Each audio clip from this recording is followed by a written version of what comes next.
Hey everyone, I'm thrilled to be back with another Q&A with a professional, and I am even more excited for my guest today. It is Jenni Thomasson.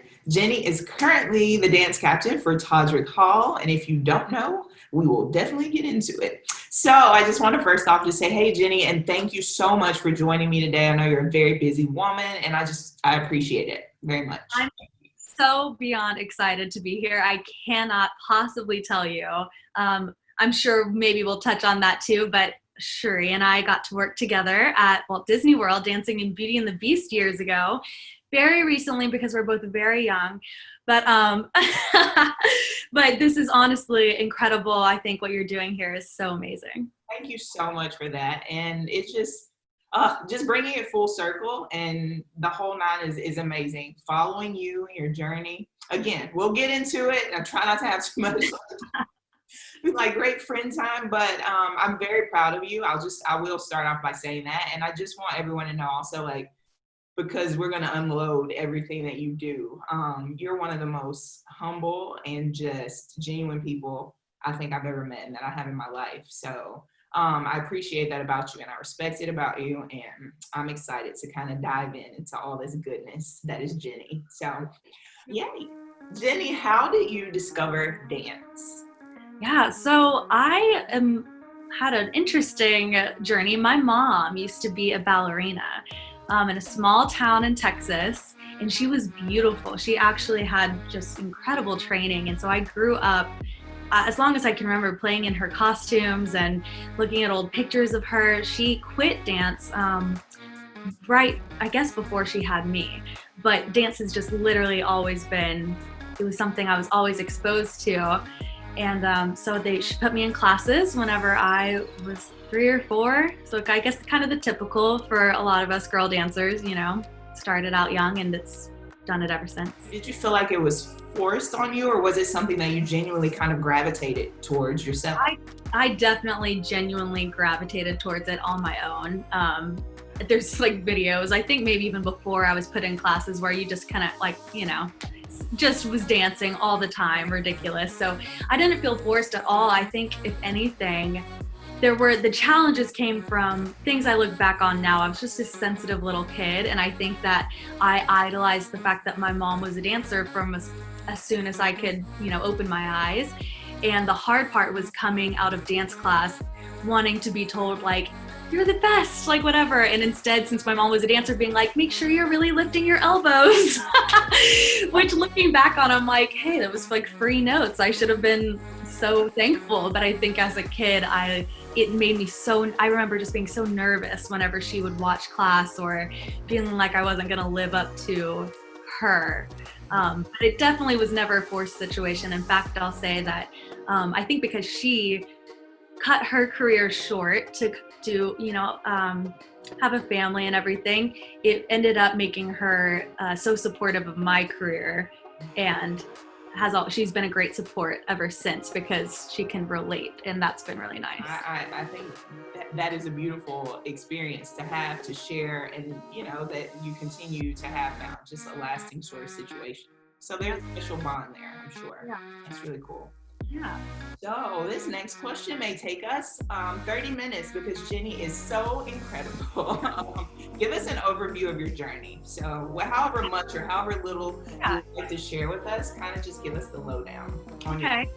Yeah, well, I will say, I know we might go further into this with some other questions, but just to lay the groundwork, and so that you all know, I was not a star dancer growing up by any stretch of the imagination, and I'm not saying that to just be like, whatever. Truly, I'm like a back row, not winning the competitions or the scholarships. I just really loved it. And as supportive as my mom was, she had my sibling to take care of, and we grew up not necessarily having the best financial situation, and so I didn't have the best training.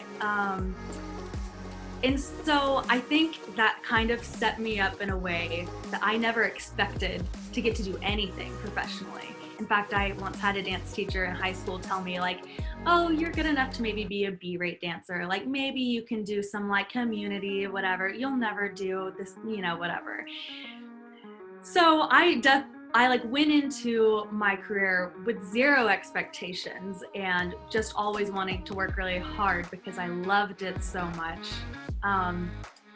That I just feel like that's important to know going in. So Great information, yes. yeah, and I started off my career senior year. I had gone to a studio I really wanted to. I got to work with some dancers that I really admired. And luckily there were a lot of us graduating that year, and we started going to auditions for cruise lines, for like Tokyo Disney, a few things. And I got cast for a cruise ship. And it was one of those things where my parents had been like, this is your last shot. If you don't book this, like, you're starting college in August. And that just didn't, that never felt to me like that was supposed to be my route. So on my last audition, booked a cruise ship. And I did 2 contracts. That was a huge learning experience for me. I think that really elevated my dancing a lot. I got pushed as a dancer, and the production company that I worked for was based out of Orlando. So it became kind of a natural next step. I made a lot of friends throughout working on the ships and rehearsing there.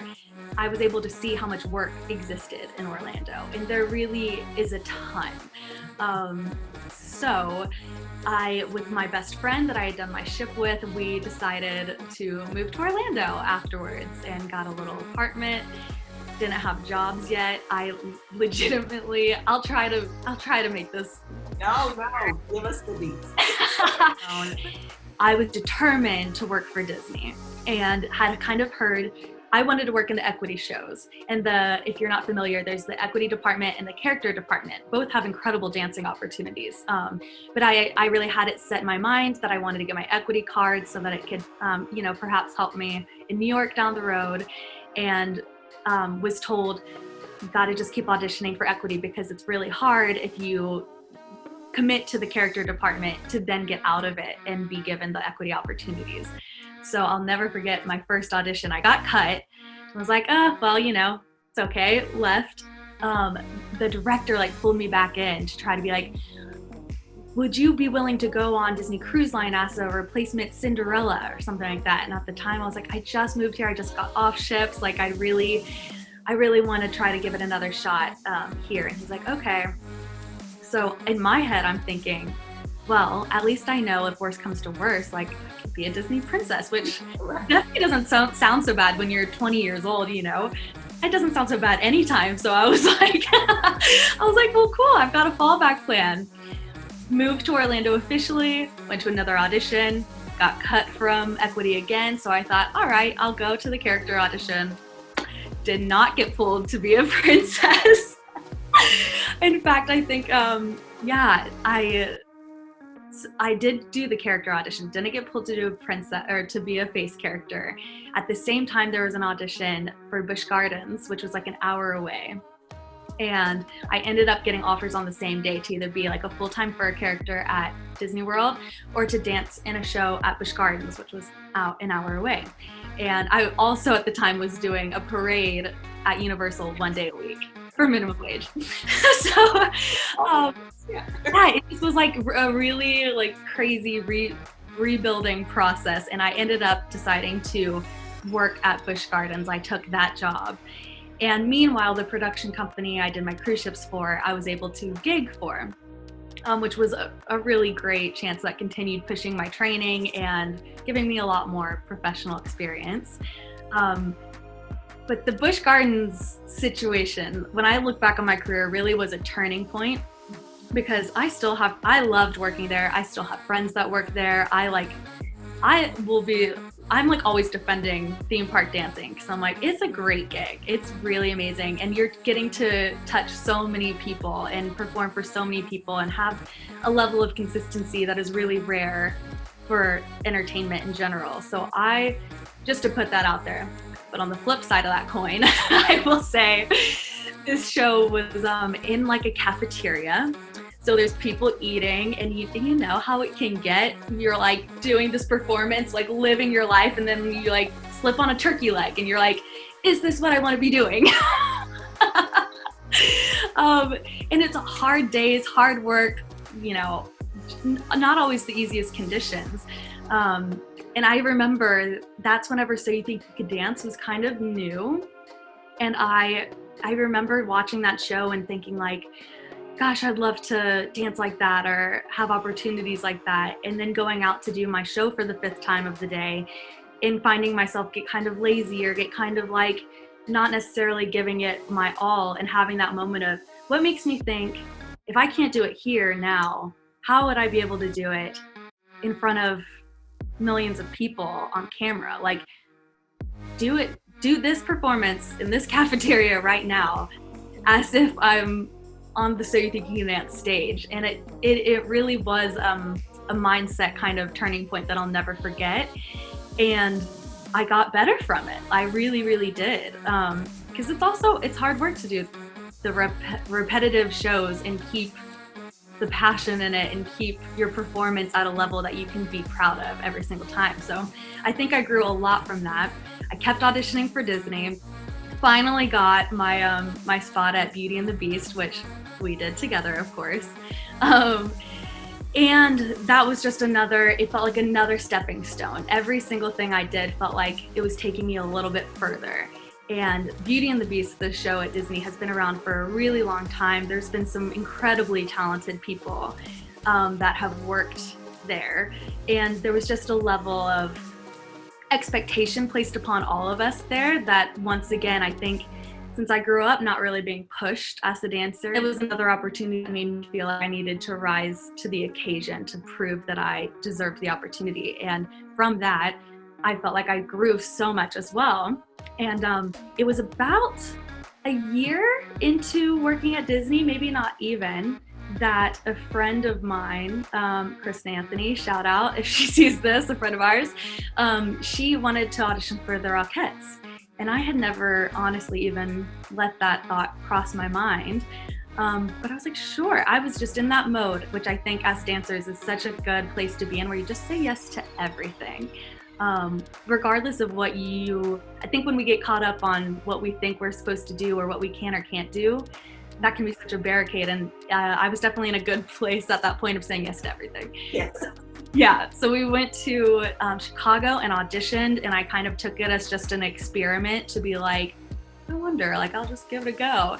And I got it. I got offered the very first, they used to do an arena tour where they took the show from it was the 75th anniversary show they had been doing at Radio City Music Hall, and they took it on tour in arenas with the full, like, living nativity. They had Santa flying. It was a huge production.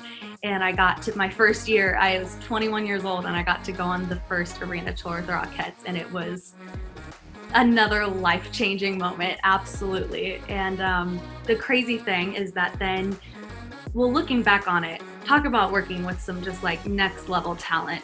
Yes, because oh my God. Share a little bit of that next share. So, I mean, so many of the people have gone on to or had already been in Broadway productions, in movies. I'll never forget. I was a huge fan of, do y'all remember, for the people our age, the Celine Dion A New Day concert that she used to have in Vegas?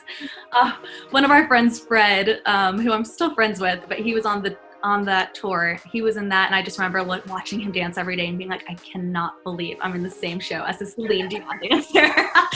And then even the best was I ended up making some incredible friendships. That's where I met Todrick, who I now am dance captain for and work with exclusively pretty much. And caked right next to Ashley Everett, who is Beyonce's dance captain. She's one of the dancers in the Single Ladies video, an absolute dance icon.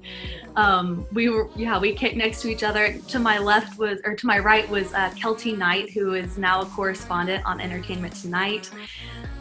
So it just was such an exciting time. So and everyone was genuinely amazing. It's not just like a name dropping situation, but it was cool to be a part of something where so many people were early on in their paths and their careers and getting to do something special together. So that was incredible. I will say the following year, I came back to Orlando thinking, well, I was a Rockette. My life has changed now. Like, nothing will ever be the same. Got back, and it was definitely the same. Oh, okay, it's the same. Okay, got it. I still have to Okay, yeah.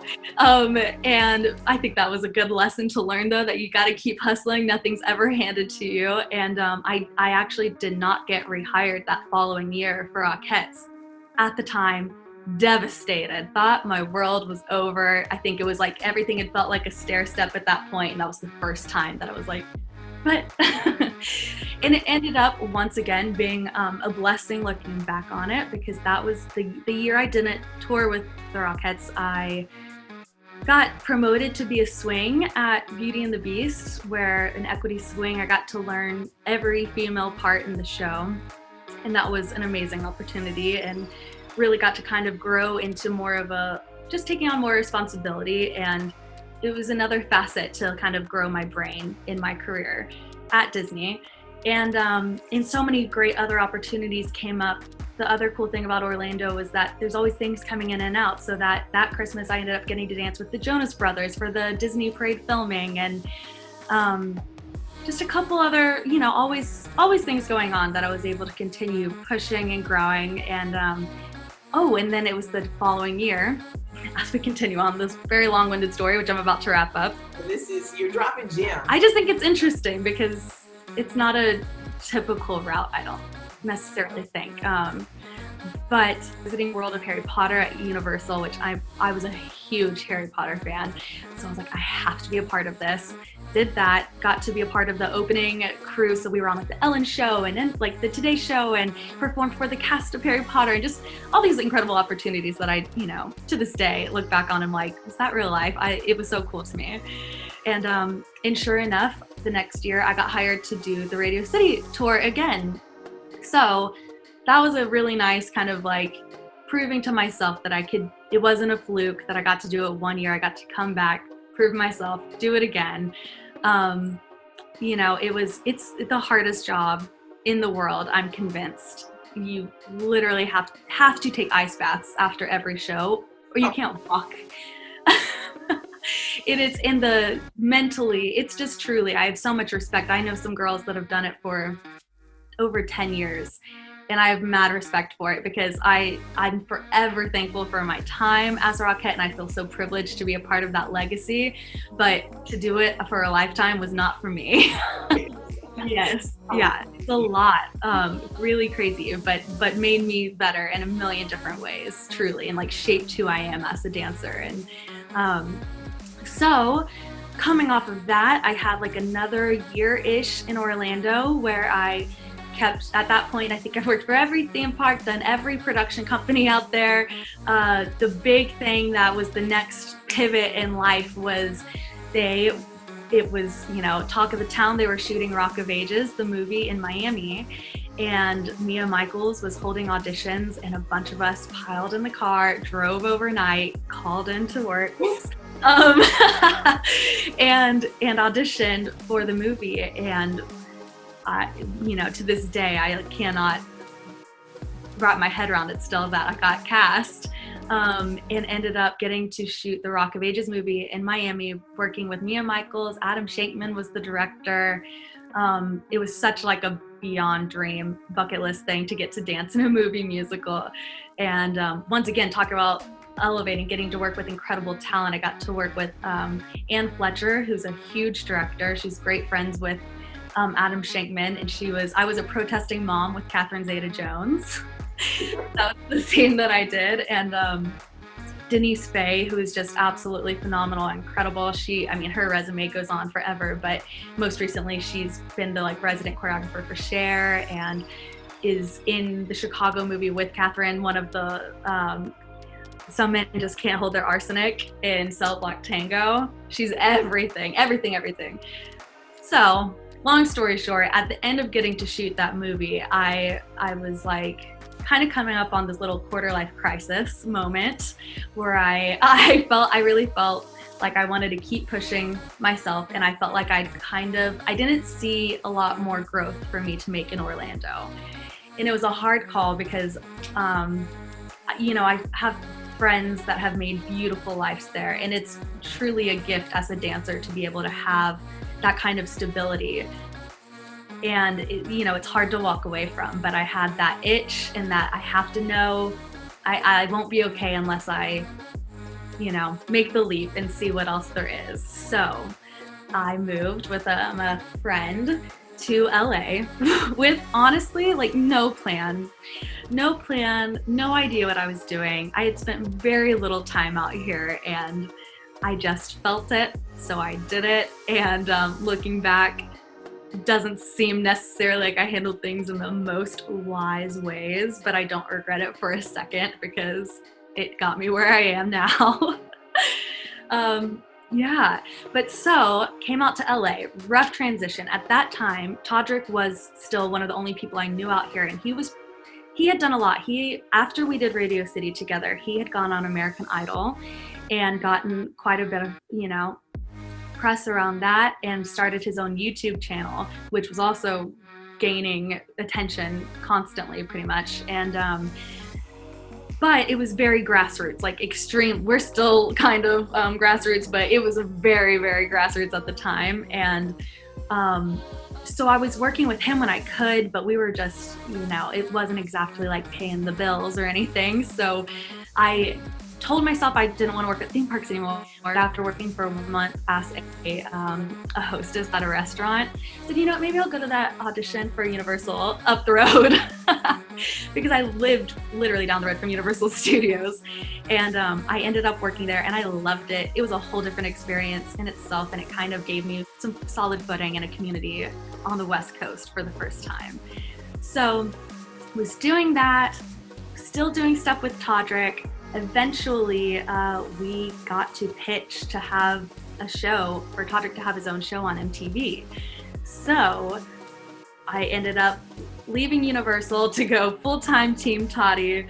We got to shoot a TV show that was a reality show about us making his viral videos. And it was definitely an experience. Let me tell you, reality TV is something. But it was an incredible experience. We got to make some great art, and I will say, it didn't turn out the way we would have loved, and there were a lot of curveballs thrown where things didn't go down the path that it could have or that we wished it would have, which was really difficult at the time. But again, it led to moments like we got to dance for the MTV Movie Awards on the red carpet. We got to dance before the VMAs and walk the VMA red carpet. Just these, otherworldly experiences that, once again, whenever you start with me being the teenager told you're never going to do anything as a dancer and then find yourself in those situations, you're like, this is kind of amazing. And got to work, oh my goodness, like through that's who we got to work with, Brian Friedman, and yeah. It's just so many incredible people, but I mean, Brian Friedman obviously stood out as a moment. So after things didn't go so well with the MTV show, or not the way that we had hoped, it was definitely a time of reckoning for all of us, and a difficult time for Todrick to kind of figure out like what's next, because we really had put all of our eggs in that basket. And it was around the time that Donald Trump started running for president, and all of that was kind of coming to a head. There was gun violence was seeming to get worse every day, and for the first time, Todrick wrote this piece of art called Straight Outta Oz that was talking about his life through the lens of Wizard of Oz, and also incorporating a lot of social justice issues. And I literally have chills. I'm such a nerd. No, I mean, that's what it felt like at the moment, because it went from making entertainment, which was fun and still had an amazing impact, but to using the talent and the voice and really like making a piece of work with, that felt like as the world was going crazy around us, it felt like we were doing something about it. So that kind of became the next stage in the game. They made a documentary about the process of making the visual album and the first tour, which is now on Netflix. It's called Behind the Curtain. So we had that whole experience. It premiered at South by Southwest, and that was just incredible in and of itself to get to share our hard work in a new avenue. And the craziest thing is, since then, we've gotten so much feedback about people being inspired by it to do their own art, and that is just the coolest thing in the world, I think. And So yeah, then he did another visual album eventually called Forbidden. That was another like social justice kind of storyline where it took as if straight, like gay was the norm, straight was being subversive, and like if you were a person of color, you were in power and white people were being discriminated against and oppressed. So and still of course had the Todrick Hall whimsy and catchy songs, and was a visual feast for the eyes. And that was my first time, because as this time's going on, I started working more and more, being more and more involved on the behind the scenes things. You know, it started out, I would show up and dance in a video.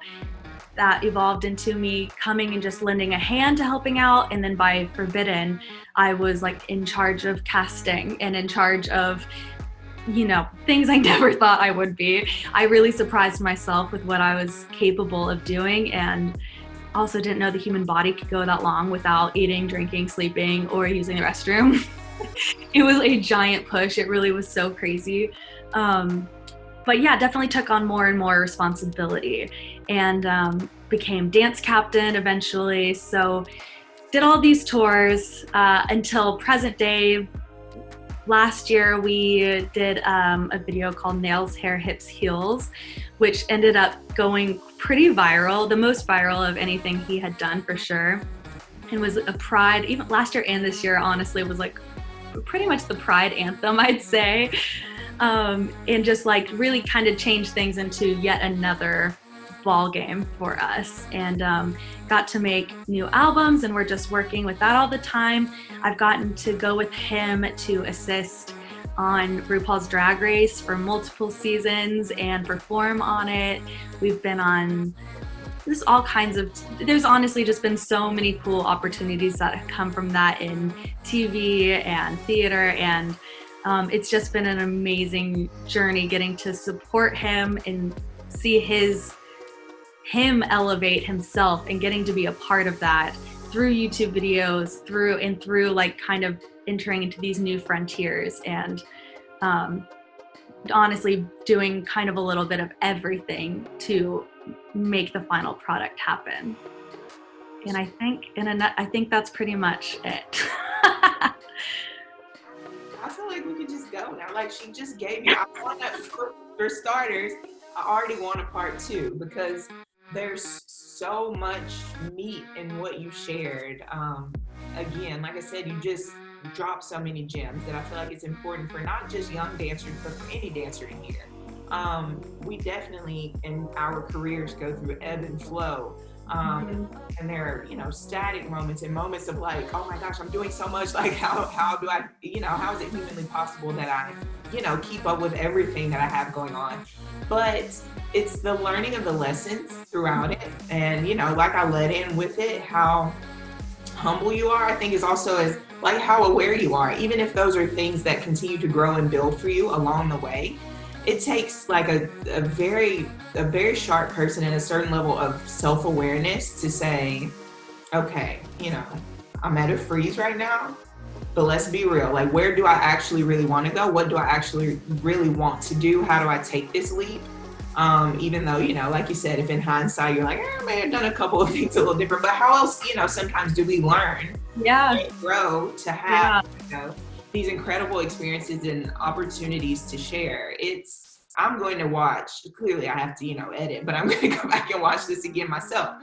It's really inspirational. And I think it's almost like a bit of a dancer Bible, in a quick, like little, here's a quick reference guide for you. You don't necessarily have to start like this. You don't have to go to these studios per se, but how much work are you going to put into it? How much then, effort do you give to the space and the time when there's maybe nothing happening, as you do to when there's everything and then some happening? You have to learn that balance and kind of navigate through. So anyways, before I get on an entire tangent, I love it. You answered so many questions that I feel like I would have just picked from all those things.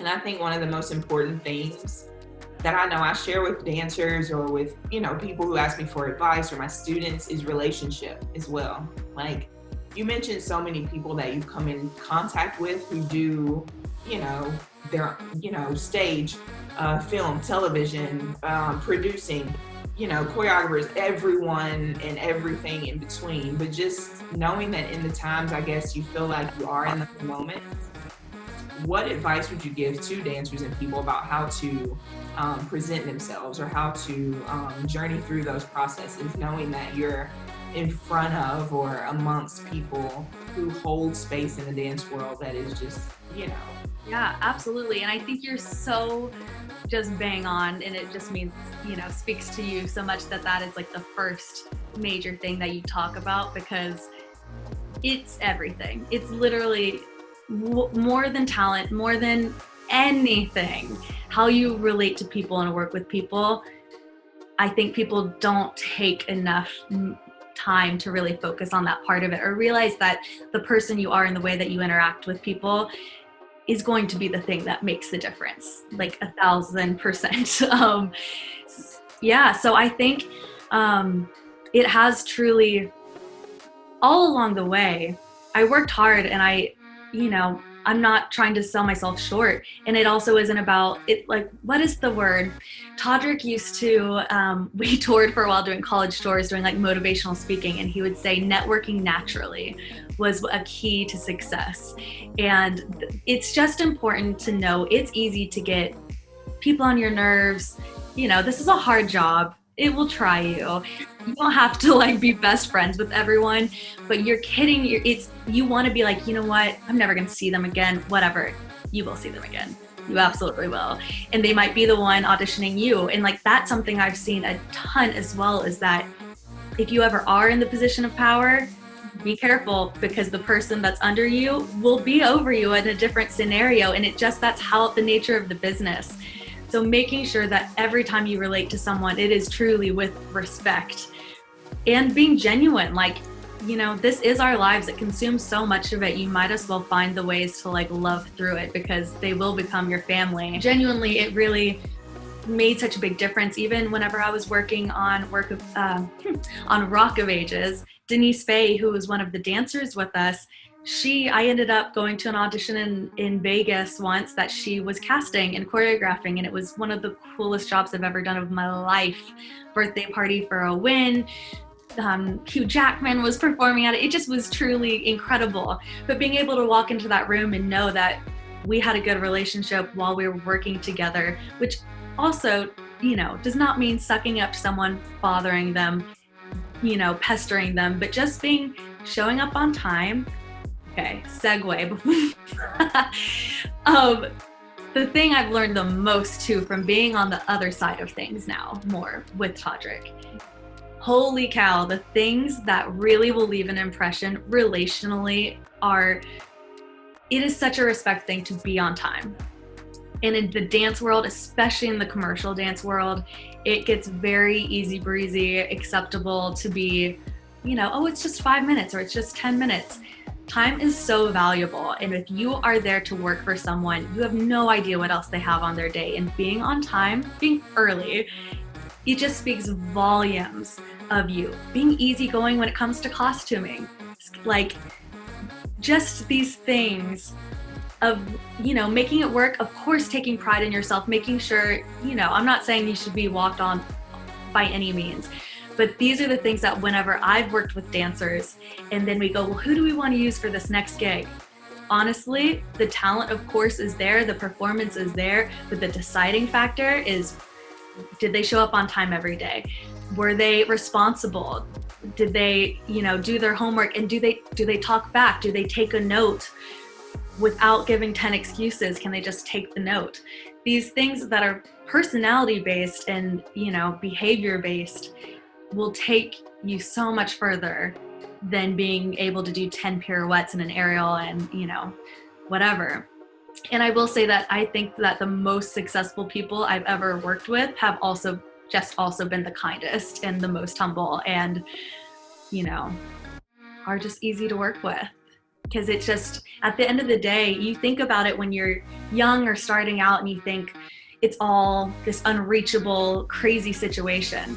As you go along with things, you see people want to work with people they trust. At the end of the day, as people grow, they want to surround themselves with people they know that they can count on and trust And that, it just,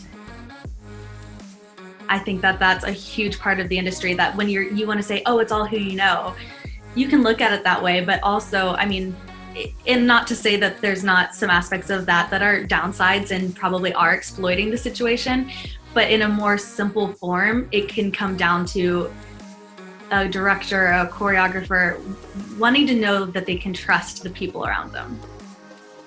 It's important, and it could be, like you said, aerial for aerial, like, That's what it comes down to. But and then it's those things that I feel like so often are not in the forefront of our minds, especially needing to be instilled in younger dancers, is that's when you have to know, when push comes to shove, what really, outweighs something, versus the other. So that's good. This is all so good. Yeah. So part 2, I'm going to call you, and you're, Absolutely. Yeah. Okay. Let's get through the rest of this because you have just shared so much and it's so good. Like, what? Now I just wonder, like, since, we're dealing with COVID and stay-at-home orders and all this, what does it look like for you? It's scary. Obviously, I think it's been hard on all of us. I feel extremely, I will say in March, I had COVID.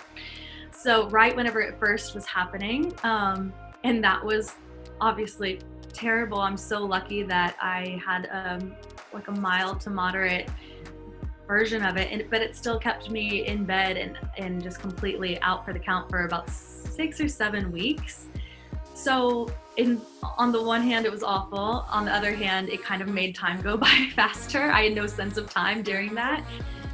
So I feel like I kind of missed out on a good chunk of time whenever it was probably the hardest for people, whenever things first shut down and you're first realizing, our Australian tour got canceled. Everything got canceled. And I know that was hard for all of us in the industry. I will say I feel incredibly lucky that since I've gotten better and now, I'm out here with Todrick, there has been some opportunity to come through still. We got to do an HBO Pride special, which we shot in this house, cleared out the furniture, put up an LED wall, like everyone's social distance, masks, but we did his billboard. Todrick was on the cover of Billboard magazine for Pride Month. We did that whole shoot here at the house, social distanced, like masks, everything, and then performed an entire HBO special in the living room. And we've gotten to do a couple Pride shows that I'm so fortunate to have been able to still be working in some capacity through this. Of course, it's not what we imagined.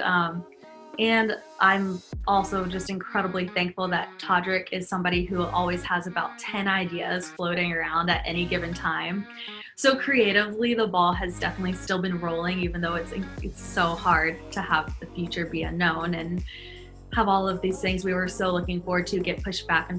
And but there's some big projects that I've been really excited to get to start working on with him, that this is, in a weird way, there's all these, strange silver linings to such a terrible situation. I think that having a break from the hustle has been, like, honestly, another pivotal, life-changing kind of moment for me as well. I think it was necessary. I'd been running on fumes for a while, and it just really forced me to kind of recheck in with myself, figure out what I need to be healthy and to be happy. And I've gotten to, spend quality time with people that I would not have under any circumstances when we have our normal hustle going.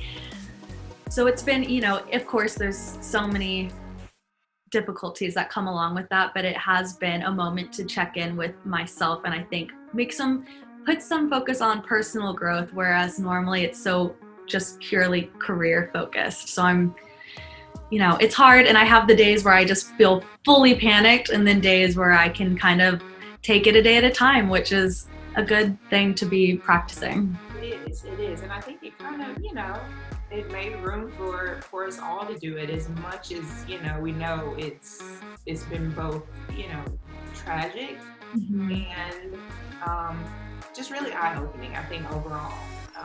So many different things, so many walks of life, and seeing artists, continue to create, and what beautiful minds exist in art and creation is something that I think also kind of helps, as we journey through the difficulties of it all. Yeah. Everything, like we have no choice but for so many things to just be right in our face. Yeah. So, yeah, it just depends on your outlook and the perspective of everything regarding that entire situation. And I mean, to also be very real in your circumstance, because we're in a very privileged place, just to be all the way real. So, we have it. I know that for some people, it's putting them in just, the worst circumstances there could ever be. And we're incredibly fortunate to be able to use this time in a positive way. But I definitely know not everyone is that lucky. So I really do hope that we're able to get through this sooner than later. What or who inspires you in the world of dance or in life in general? Take it wherever you'd like to, but what inspires you?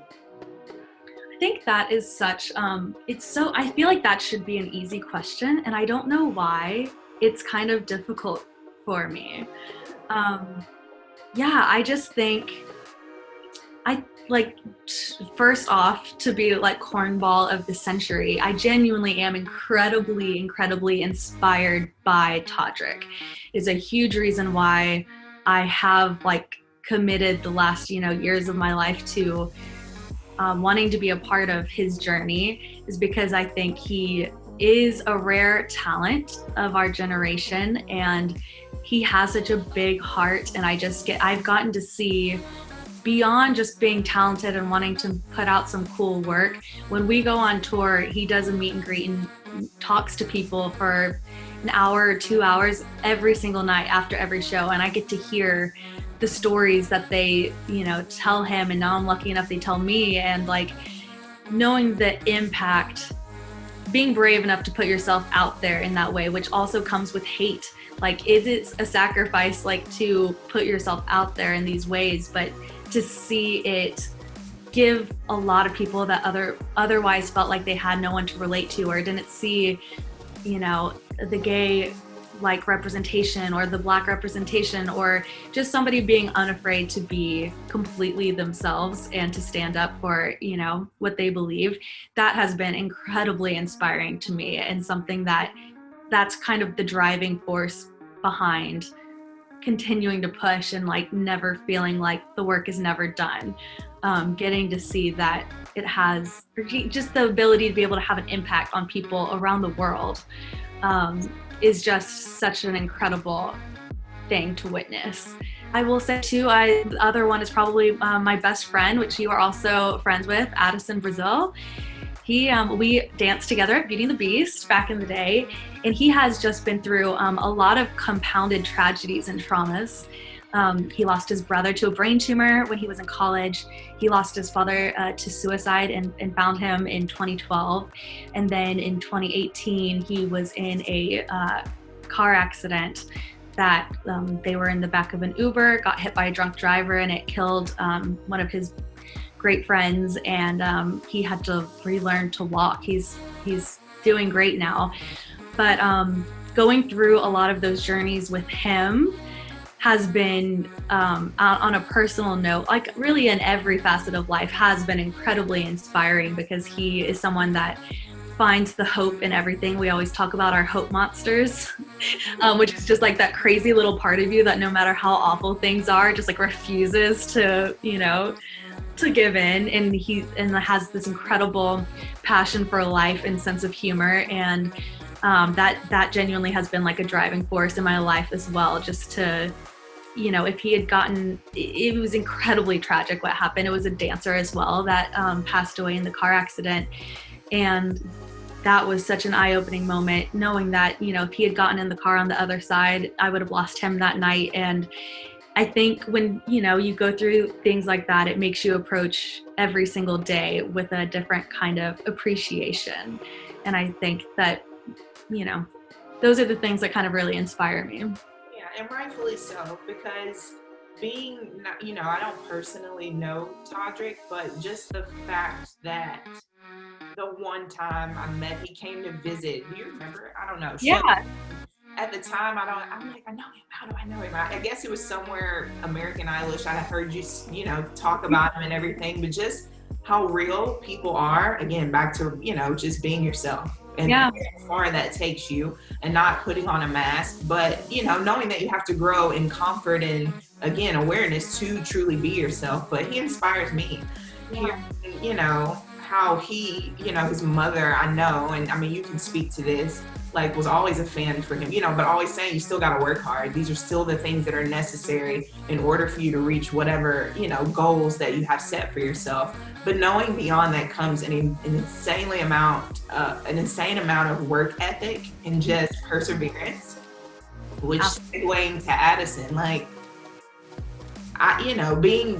being present in his life in moments where even one of those things transpired, and witnessing him, create, organizations and benefits and the lives of just.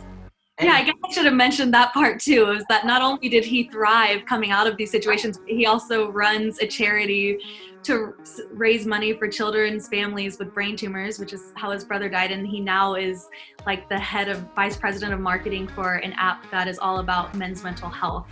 So, there's also that part. But like, it's incredible. So, and that's just to say, like, I echo those sentiments. So, I mean, I know, like, and I can see how those things would be, like, incredibly, inspiring and, continue to be for people even not, as close to these individuals as you are. Like, it's what continues to make those waves and those ripple effects that we need, that we truly need in the dance community and in this world in general. So, yes, this has been, okay, we're doing part 2. I'm just gonna. Okay, I'm down. I'm so down. Jenni, what keeps you grounded? Oh man, that is also one that seemed like it should be fine, like an easy answer. I honestly think I have a cat named Oliver, who is my soul. He's my firstborn, and it's just such a silly thing, but I think really trying to find those simple pleasures of things that just give you a moment to yourself. Getting to love my cat. I love to watch a good documentary and always be learning about new things, even if they're really incredibly random. Leaning into those friendships that really count and really matter. And the human connection, I think, is what has kept me sane and grounded through anything.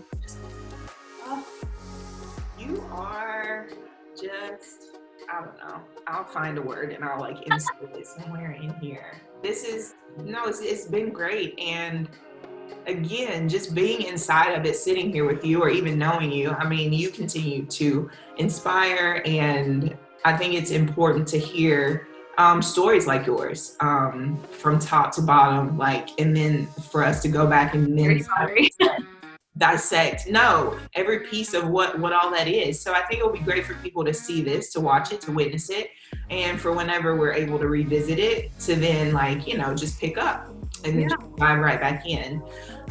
Before we finish and before we conclude, is there anything else you want to share or anything else that comes to mind? I think the only other thing, I guess really like my biggest thing when getting to talk to dancers in general is just to not, and honestly, I can't even claim it as my own. I'm very lucky once again that it's a message that Todrick really stands firm on, is just that you don't have to, no one else has to believe you can do it. You're like the only person that has to believe that you can do it. And your own belief in yourself, in your passion and your love for it, whatever is making you happy and like driving you, it is all on you. And you're gonna hear so many no's, and you're gonna hear so many, there's gonna be times where it's so easy to just feel so small. But if it's bringing you joy and you're passionate about it, just keep doing it, because you never know what that will lead to. And it's just such a gift that we're able to, entertainment is just, I think, such a gift to be able to give people an escape from the everyday and find, beauty in unexpected places. And if you are able to do that, you should. And it, you know, don't let anybody tell you otherwise, ever.